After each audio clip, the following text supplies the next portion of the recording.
everyone. Today we will discuss about how can we calculate the time period of a simple pendulum. Yes, how can we calculate the time period of a simple pendulum? For this, naturally, we will need what is the total number of oscillation. As you know, one oscillation means when a simple pendulum move from O position to A, again A to O, now O to B and B to O. So this to and fro position means O to A to O to B and B to O. This will count down as one oscillation, and the time to complete that one oscillation is known as time period. So today we will calculate the time period of a simple pendulum. So here are the some calculations, some figures for us. So this is the time period of a 10 oscillation. There are 10 oscillations are there of a simple pendulum, and for the first one there are the simple pendulum complete 10 oscillation in 42 seconds. A simple pendulum complete 10 oscillations in 42 seconds. So we have to calculate the time period. So naturally, as you know, the time period of any simple pendulum we can calculate by when we divide the total time by the number of oscillations. So, what is the total time taken by a simple pendulum to complete 10 oscillations? Yes, you are right. That is your 42 seconds. Now, 42 seconds, how many number of oscillations are there?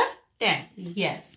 So, what do you think? When we just solve it, so it is your number of oscillations is 10, 42 seconds is there. So, when we divide this, it is to 4.2 seconds. So, you can say a simple pendulum, it can complete one oscillation in 4.2 seconds. So in that way we can easily calculate the time period of different pendulum. So there is another pendulum is there, and this pendulum completes 10 oscillation in 35 seconds. Okay. So how we can calculate time period? Naturally apply the same formula.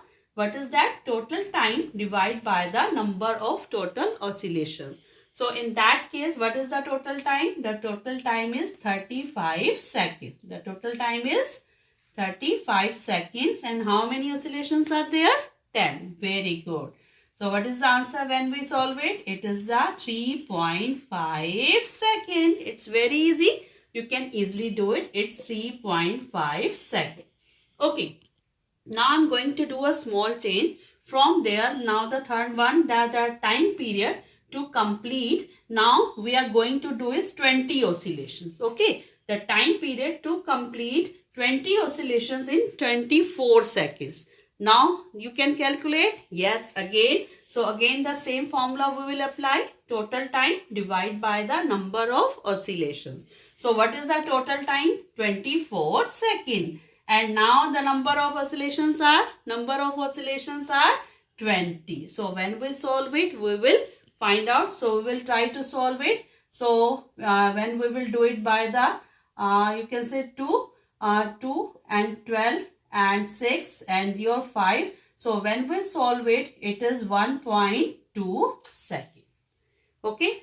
Again, now there is a next time period is 55 seconds and 10 oscillation, and when we solve it, your time period is 5.5 seconds. So with that technique, we can easily find out the time period of a simple pendulum. Now we will try to solve some numerical problems. Are you ready? Okay, so there are some problems for you. For example, in the first case, the object, a vehicle is moving and it's cover a distance of 240 kilometer. The vehicle moving and cover the distance 240 kilometer in 4 hours.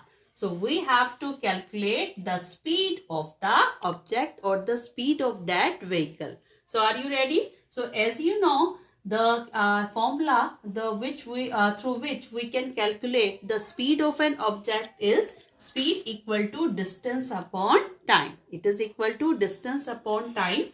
So what is the distance according to that value? Yes, so distance equal to 240 kilometer. And what is the time period? It covers the 240 kilometer distance in 4 hours. So when we just solve it, so we will get the answer.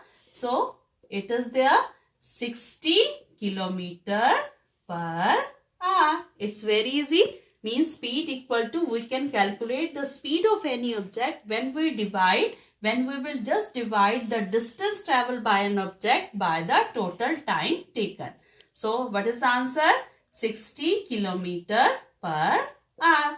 Okay, now the next problem is there. That is there. The total distance covered by a vehicle or by an object is 200 kilometer. What is the total distance?